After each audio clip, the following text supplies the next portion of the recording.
Hello everyone, welcome back to our channel TechUp. On today's video, I'm going to show you how to link your Telegram to your desktop. It's very quick and easy, so let's get started. First of all, open the Telegram app on your phone. If you don't have the app yet, you can get it from Google Play Store or the Apple App Store. Once you do that, go ahead, launch the app, then sign in.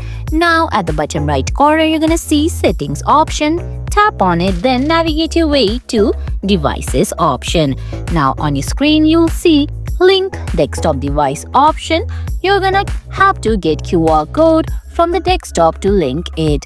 Now go ahead, open the desktop, then open your preferred web browser and type in web.telegram.org. Then it will generate a QR code. Now go back to your phone and tap on link desktop device.